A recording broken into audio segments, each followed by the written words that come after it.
इससे पहले हम सॉफ्टवेयर पर 2 वीडियो बना चुके हैं जिसमें हमने सॉफ्टवेयर के टाइप्स बताए थे।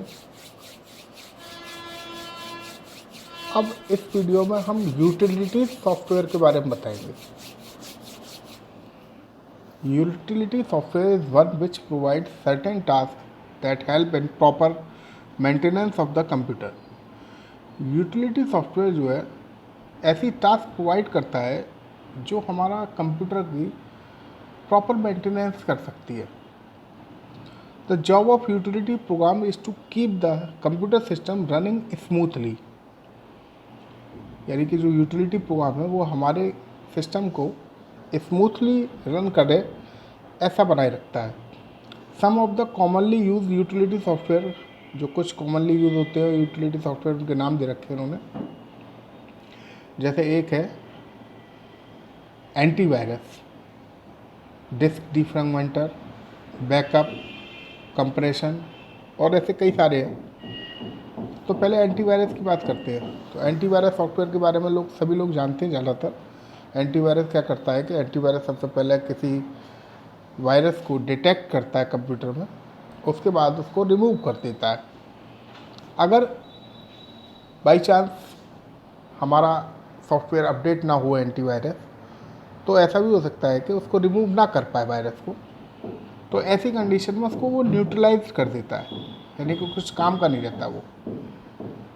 इसके बाद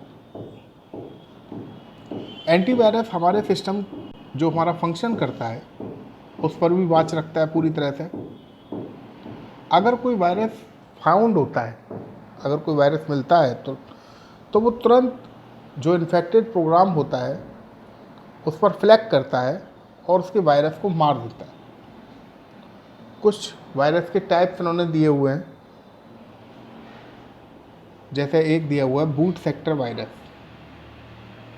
बूट सेक्टर वायरस क्या होता है? बूट रिकॉर्ड्स पे पहुंच जाता है। ये जो हमारा हार्ड डिस्क होता है वो सेक्टर्स में डिवाइड होता है, हमने बताया था। तो उसमें ऐसे ही एक बूट सेक्टर होता है।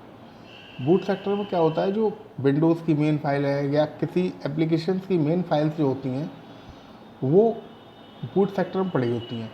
इवन ऑपरेटिंग सिस्टम भी बूट सेक्टर में ही पड़ा होता है, उसकी जो मेन फाइल है वहीं से वो लोड होता है। तो अगर बूट सेक्टर में वायरस हो जाएगा तो पूरा कंप्यूटर हमारा क्रैश हो सकता है। तो ये एंटीवायरस जब उसमें पड़ा होता है तो बूट सेक्टर में जो वायरस होता है उसको जो है डिस्ट्रॉय करता है वो, और जो इन्फेक्टेड उसके द्वारा बूट सेक्टर हो चुके हैं उनको सही करता है और बैड सेक्टर को क्लीन करता है। इसके बाद आता है फाइल वायरस। ये file virus generally attacks executable files. जो फाइल वायरस होता है वो एग्जीक्यूटेबल फाइल्स पर अटैक करता है, यानी जो EXE फाइल होती हैं जिनका एक्सटेंशन .exe होता है, उन फाइल पर ये अटैक करता है। ये जो वायरस होते हैं मेनली मेमोरी में रहने वाले होते हैं और ये तब तक वेट करते हैं जब तक कि आप दूसरा प्रोग्राम ना चलाएं, और जैसे ही आप दूसरा प्रोग्राम चलाएंगे तो वायरस अपने आप फैल जाएगा। तो ये फाइल वायरस कहलाते हैं। एक होता है ये मैक्रो वायरस। ये मैक्रो वायरस क्या करता है कि एक हमारे कंप्यूटर में इंपॉर्टेंट फाइल जो होती हैं MS DOS की, MS वर्ड की, जिनका के एक्सटेंशन .doc होता है, उनको ये इन्फेक्ट करता है। यानी कि डॉक फाइल को, MS वर्ड की जो फाइल होती है उसको इन्फेक्ट करता है। उसमें क्या करता है ये? उसकी फॉर्मेटिंग को ख़त्म कर देगा, उसकी फॉर्मेटिंग को डैमेज कर देगा, उसके कंटेंट को डैमेज कर सकता है। ये हो सकता है कि तुम सेव ना कर पाओ, उसमें एडिट भी ना कर पाओ, रीड ओनली फाइल बना देता है उसकी। तो इस तरह से ये मैक्रो वायरस काम करता है। एक इसके बाद आता है ट्रोजन हॉर्स। ट्रोजन हॉर्स जो होते हैं वो हिडन कोड्स होते हैं जो स्प्रेडशीट में या गेम की फाइल्स में छुप करके आते हैं इंटरनेट से। ये इतने हिडन प्रोग्राम होते हैं कि आपको लगेगा कि आपका जो एप्लीकेशन है उस फंक्शन सही कर रहा है, लेकिन वो एक्चुअली में उसको डिस्ट्रॉय कर रहा होता है उस प्रोग्राम को। हमें लगेगा सब कुछ सही चल रहा है, लेकिन वो अंदर से उसको डिस्ट्रॉय कर रहा है। इसको ट्रोजन हॉर्स की सबसे बड़ी बात यह है कि इसको होस्ट प्रोग्राम की ज़रूरत नहीं होती फैलने के लिए, यानी कि इसको चलाने की आवश्यकता नहीं है, ये ऑटोमेटिकली चल जाता है अपने आप। और ये तब तक नहीं रुकेगा जब तक कि वो सब चीज़ें आपकी डिलीट ना कर दे। जब ये ज़्यादा हो जाता है तो सिस्टम हमारी जो हैंग करने लगता है, यानी कि जब ये इसका ट्रोजन हॉर्स का फैलाव ज़्यादा हो जाएगा, ये हमारी बूट सेक्टर वगैरह में पहुंच जाएगा, तो फिर हमारा सिस्टम जो है हैंग करने लगेगा। इसके बाद है वॉर्म। वॉर्म भी तुमने 10th में पढ़ा होगा। इसे तो सेल्फ रेप्लिकेटिंग प्रोग्राम होता है, ये कंप्यूटर वायरस का एक टाइप है। इसके लिए होस्ट प्रोग्राम की इसके लिए भी ज़रूरत नहीं है। ये भी सेल्फ कंटेंट प्रोग्राम है, जब ट्रैवल करता है एक कंप्यूटर से दूसरे कंप्यूटर। वॉर्म्स कहलाते हैं ये। एक कंप्यूटर से दूसरे कंप्यूटर पर इंटरनेट के थ्रू अपने आप फैलते चला जाता है। आपने क्लिक किया, आपके कंप्यूटर में आ गया कहीं, उसके बाद अपने आप फैलेगा ये। इसको क्लिक करने की ज़रूरत नहीं कहीं भी। इसके बाद दूसरा इसका टाइप होता है यूटिलिटीज़ का डिस्क डीफ्रैगमेंटर। डिस्क डीफ्रैगमेंटर क्या करता है? डिस्क का डीफ्रैगमेंटेशन। जैसे डिस्क होती है कोई, उस पर क्या होता है कि जो हमारी स्पेसेस हैं, जैसे मान लो 1 GB की हार्ड डिस्क है, तो 1 GB की हार्ड डिस्क में डिफरेंट लोकेशंस पर हमारी चीज़ें रखी होती हैं। हर एक की लोकेशन अलग अलग होती है। अब मान लो किसी एक लोकेशन पर कोई चीज़ रखी हुई है, ठीक है। अब एक लोकेशन पर कोई चीज़ रखी हुई है, दूसरे पे, तीसरे पे, 10 लोकेशन पर 10 चीज़ें रखी हुई हैं, और तुम्हारी हार्ड डिस्क उसमें भर गई। अब मान लो उसमें से तुमने दूसरे पोजीशन की चीज़ डिलीट कर दी, तीसरी पोजीशन की डिलीट कर दी, 8वीं पोजीशन की 3 चीज़ें डिलीट कर दी तुमने, तुम्हारे पास स्पेस खाली हो गया। लेकिन तुम उसमें कोई इतनी बड़ी चीज़ नहीं रख सकते जिसमें दूसरे की, तीसरे की और 8वें पोर्शन के बराबर की चीज़ें आ जाए, क्योंकि हमारे पास दूसरे का उतना ही पोर्शन खाली है, तीसरे वाले का उतना पोर्शन खाली है, और 8वें वाले का उतना पोर्शन खाली है, केवल जितना उनके पास था। लेकिन अब हम कोई चीज़ ऐसी चाहते हैं कि उस साइज़ की इसमें रखी जाए कि दूसरे का और तीसरे का और 8वें के बराबर साइज़ की हो, तो एक पोर्शन में इतनी बड़ी रख नहीं सकते। तो उसके लिए क्या करेंगे, डिस्क डीफ्रैगमेंटेशन होता है। डिस्क डीफ्रैगमेंटेशन चला दिया जाता है डिस्क पर। वो क्या करता है कि उसको जो उसका यूज्ड स्पेस है वो एक साइड में कर देता है, और अनयूज्ड स्पेस एक साइड में कर देता है। यानी यूज्ड वाला पूरा एक, अनयूज्ड वाला पूरा एक तरफ। तो यानी कि तुम्हें 2, 3 और 8 वाले जो स्पेस है वो पूरा एक साथ मिल जाएगा। अब उस पर तो उतनी बड़ी चीज़ रख सकते हो कोई। तो ये डिस्क डीफ्रैगमेंटर कहलाता है। इसके बाद अगला आता है ये बैकअप यूटिलिटी। बैकअप तो सबसे काम की चीज़ होती है कंप्यूटर में, ठीक है ना। हम किसी भी डेटा का कंप्लीट या पार्शियल बैकअप ले सकते हैं, किसी डिस्क पे ले सकते हैं, किसी CD पे ले सकते हैं, या फिर पेन ड्राइव पे ले सकते हैं, मेमोरी कार्ड पे ले सकते हैं, जिसमें चाहे उस पे ले सकते हैं। और अगर कभी आपका सिस्टम ख़राब होता है, सिस्टम फेलियर होता है या डिस्क ख़राब होती है, तो उसको वापस वहाँ से हम कंप्यूटर में बैकअप ले सकते हैं, दोबारा से रिस्टोर कर सकते हैं उस बैकअप को। तो इससे हमारा काम उसमें ख़राब नहीं होगा, चलता रहेगा। इसके बाद तीसरा आता है कंप्रेशन यूटिलिटी। कंप्रेशन यूटिलिटी क्या करती है कि जो लार्ज फाइल है, जिसको हमें नेट पर भेजना है या कहीं भेजना है, तो हम उसको भेज नहीं पा रहे हैं क्योंकि बड़ी फाइल है, तो उसको छोटा करने के लिए जो यूटिलिटी यूज़ की जाती है उसको कंप्रेशन यूटिलिटी कहते हैं। तो कंप्रेशन यूटिलिटी की सहायता से उसका जो साइज़ है वो रिड्यूस हो जाता है, छोटा हो जाता है, ताकि हम उसको कहीं पर भी आसानी से भेज सकें। अगला ऑप्शन है डिस्क क्लीनर। डिस्क क्लीनर का मतलब होता है कि जो हमारी फाइल डिस्क में अनयूज्ड पड़ी हुई है, या टेम्प्रेरी फाइल्स हैं, या रिसाइकलेबल में फाइल्स हैं, ठीक है, तो या इंटरनेट की बहुत सारी टेम्प्रेरी फाइलें जब इंटरनेट चलाते तो बन ही जाती हैं, तो उन सबको डिलीट करने के लिए डिस्क क्लीनर कहलाता है। क्योंकि टेम्प्रेरी फाइल को हम अंदर जाकर कहाँ ढूंढेंगे, ठीक है। बहुत सारी ऐसी अनयूज्ड फाइलें जो यूज़ ही नहीं की हैं तो सालों से कभी किसी ने, या बहुत सी ऐसी फाइलें जो क्रैश हो गई हैं, वो पड़ी हुई हैं, तो इस तरह की फाइल्स को हम कहाँ ढूंढ पाएंगे। तो इसलिए उन्होंने डिस्क क्लीनर ऑप्शन दिया। डिस्क क्लीनर क्या करता है कि इस तरह की फाइलों को ढूंढ करके उनको ऑटोमेटिकली डिलीट कर देता है, क्लीन कर देता है आपकी डिस्क को। इसके बाद आता है फाइल मैनेजमेंट टूल।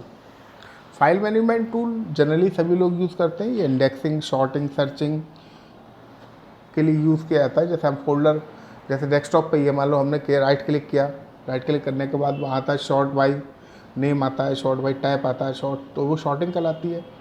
सर्चिंग करने के लिए विंडो एक्सप्लोर में आता लिखा हुआ ऊपर, कोई फाइल हम सर्च कर देते हैं, उसका नाम दे देते हैं और सर्च करके हमको बता देगा। इसी तरह कोई फोल्डर हम सर्च कर सकते हैं, कोई फोल्डर सेट कर सकते हैं, नया फोल्डर बना सकते हैं। तो ये सब फाइल मैनेजमेंट टूल्स कहलाते हैं, जो पहले से ही उसमें विंडो में इनबिल्ड होते हैं सब कुछ। तो अब यूटिलिटी सॉफ्टवेयर के बाद आता है एप्लीकेशन सॉफ्टवेयर। तो जब हमने सॉफ्टवेयर के टाइप बताए थे तो उसमें 3 तरह के सॉफ्टवेयर बताए थे। एक तो सिस्टम सॉफ्टवेयर जो सिस्टम द्वारा चलाए जाते हैं, उसी में यूटिलिटी सॉफ्टवेयर भी था जो मेंटेनेंस के लिए यूज़ किए जाते हैं, और तीसरा था इसमें एप्लीकेशन सॉफ्टवेयर। एप्लीकेशन सॉफ्टवेयर क्या होते हैं कि ये जनरल, इसमें जो है स्पेसिफिक एप्लीकेशन टाइप के होते हैं। एप्लीकेशन सॉफ्टवेयर जो है वो स्पेसिफिक टास्क को परफॉर्म करने के लिए बनाए जाते हैं। ये 2 तरह के होते हैं।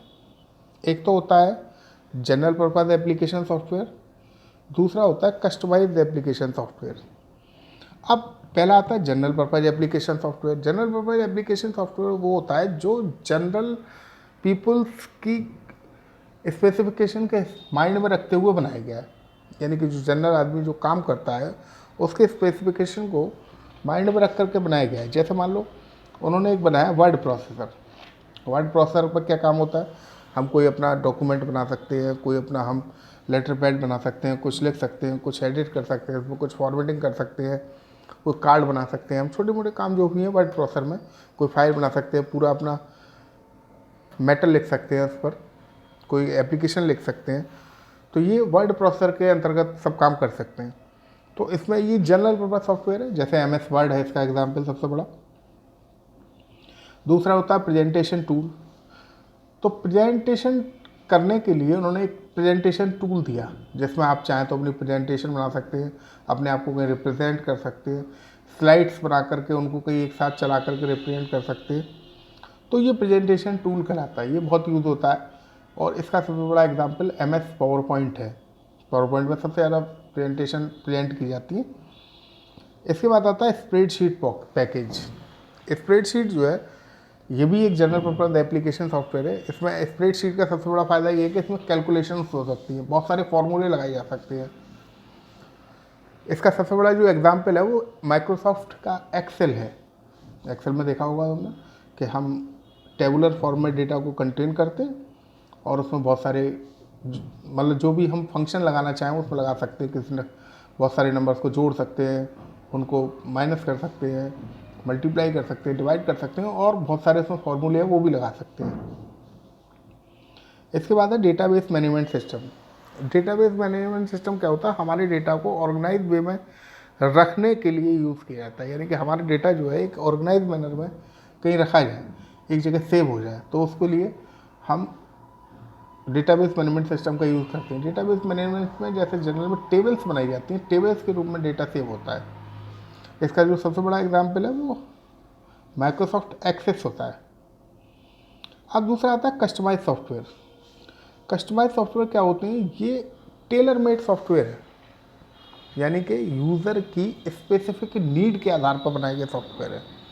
यूज़र ने कहा कि हमको ये चीज़ चाहिए अपने सॉफ्टवेयर में, तो उसने कहा ठीक है, ये उन्होंने उसके हिसाब से यूज़र की नीड के अकॉर्डिंग टू यूज़र नीड्स ये सॉफ्टवेयर क्रिएट किए जाते हैं, उनको कस्टमाइज सॉफ्टवेयर कहते हैं। अब इसमें कुछ कैटेगरीज दी हुई हैं। ये कैटेगरीज हैं जैसे inventory management system and purchasing system है। तो ये इन्वेंट्री से रिलेटेड जो होते हैं वो मैनेजमेंट सिस्टम एंड वो इसमें बनाए जाते हैं। इसमें कैटेगरी का मतलब ये बिल्कुल भी नहीं है कि उनका नाम क्या है, यहाँ पर कैटेगरी है केवल। अब जैसे जो सॉफ्टवेयर बनाने वाले होते हैं वो कैटेगरी बेस्ड होते हैं। जैसे कोई आदमी मान लो कोई सॉफ्टवेयर वाला है, वो अकाउंटिंग से रिलेटेड काम करता है, तो वो रिजर्वेशन वाले नहीं बना सकता। कोई अगर स्कूल से रिलेटेड कोई काम करता है तो वो अकाउंटिंग वाला हो सकता है ना बना पाए।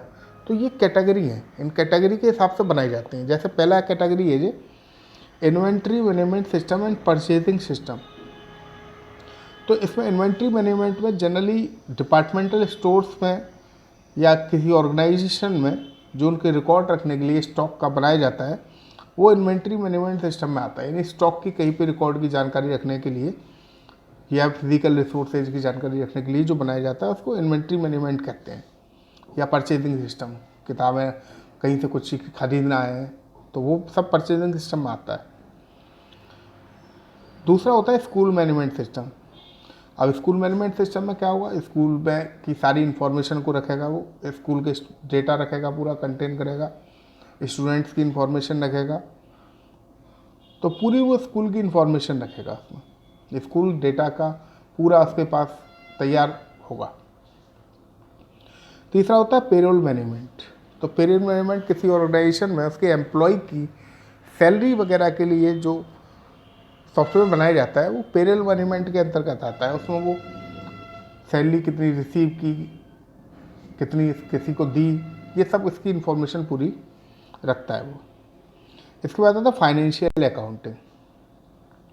फाइनेंशियल अकाउंटिंग में क्या होता है कि वो अकाउंटिंग इन्फॉर्मेशन जो भी होती है उसकी वो काम करता है। जैसे अकाउंट तुम्हारा मेंटेन करेगा, लेजर तुम्हारे मेंटेन करेगा, अकाउंट बुक्स मेंटेन करेगा, वो जो सेल परचेज हो रही है उन सबको मेंटेन करेगा, वो बजट बनाएगा ऑर्गेनाइजेशन का। जैसे जनरल में हम सॉफ्टवेयर यूज़ करते हैं, जनरल पर्पस सॉफ्टवेयर है, तुमने नाम सुना होगा टैली। टैली एक जनरल पर्पस सॉफ्टवेयर है।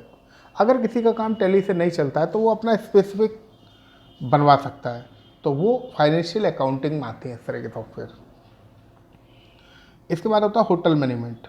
होटल मैनेजमेंट जो होटल की रिक्वायरमेंट को पूरा करता है वो होटल मैनेजमेंट सॉफ्टवेयर कहलाते हैं। होटल मैनेजमेंट के अंतर्गत क्या क्या चीज़ें आ सकती हैं, जैसे होटल एडमिनिस्ट्रेशन है, होटल स्टाफ है, उसका अकाउंटिंग है, कस्टमर का रिसीविंग है, कस्टमर की गोइंग है, कस्टमर की बिलिंग है, जो कुछ भी है वो पूरा होटल मैनेजमेंट सॉफ्टवेयर पूरा करता है। इसके बाद ऐसे रिजर्वेशन सिस्टम आता है। अब रिजर्वेशन सिस्टम में बहुत सारी चीज़ों का रिजर्वेशन किया जा सकता है, जैसे फ्लाइट रिजर्वेशन है, रेलवे रिजर्वेशन है, मूवी टिकट रिजर्वेशन है, रेस्टोरेंट में टेबल का रिजर्वेशन है। ठीक है, तो इस तरह से बहुत सारी चीज़ें रिजर्वेशन की होती हैं। जिसको जो बनवाना है वो अपने हिसाब से बनवा ले। मान लो बहुत सारे मूवी टिकट का अपने लोग बनवाते हैं। अब मान लो कोई सिनेमा हॉल किसी का चल रहा है, उन्होंने ऑनलाइन बना दिया तो अपना अलग बनवाएगा। रेलवे का अपना अलग बना हुआ है, फ्लाइट वालों को अपना अलग बना हुआ है। ऐसी वेदर फॉरकास्टिंग सिस्टम है, कोई अपने फॉरकास्टिंग के लिए बनवाना चाहता है तो वो अलग से सॉफ्टवेयर बना सकता है, वो for days and even month in advance, यानी कि डेज का हम एडवांस में पता चल सकें फॉरकास्टिंग क्या है, मंथ की पूरे की हम पता चल सकें क्या है। जैसे इसका सबसे बड़ा एग्जांपल तुमने देखा होगा गूगल का आता है। गूगल का अपना पूरा सिस्टम है, उन्होंने बनवा रखा है कि उसमें एक हफ्ते के बाद का, महीने भर तक का आपको आज ही पता चल जाएगा कि मौसम कैसा रहेगा, एडवांस में वेदर बता देते हैं। ठीक है, तो ये एप्लीकेशन सॉफ्टवेयर थे। अब एक नया कंसेप्ट आया है, ओपन सोर्स कंसेप्ट। तो सॉफ्टवेयर ये कुछ कैटेगरीज में डिवाइड होते हैं उनके लाइसेंस के आधार पर। जैसे एक है proprietary software, shareware software, freeware software, open source और फ्री सॉफ्टवेयर। तो पहले बात करते हैं प्रोप्राइटरी सॉफ्टवेयर क्या होता है। प्रोप्राइटरी सॉफ्टवेयर वो होता है जिसका कि पूरा लाइसेंस होता है, और एक जो लाइसेंस रखता है वो कॉपीराइट उसके पास होता है उसकी पूरी तरह से। वो आपको अगर देगा तो पैसे में देगा, लेकिन आप उसको कहीं मॉडिफाई नहीं कर सकते हैं और उसको डिस्ट्रीब्यूट भी नहीं कर सकते। यानी कि जो सॉफ्टवेयर का लाइसेंस सॉफ्टवेयर जो होते हैं, जिसका किसी ओनर होता है उसके पास कॉपीराइट होता है, लेकिन उसका कॉपीराइट होता है कि वो आपको दे सकता है, लाइसेंस दे सकता है उसका, अगर वो आपको देगा तो। लेकिन ये इस तरह के सॉफ्टवेयर है कि उनको आप मॉडिफाई तो कर ही नहीं सकते और ना ही उसको किसी को दे सकते हैं, डिस्ट्रीब्यूट कर सकते हैं। जैसे मान लो आपने एंटीवायरस खरीदा, एंटीवायरस का सिंगल यूज़ होता है वो।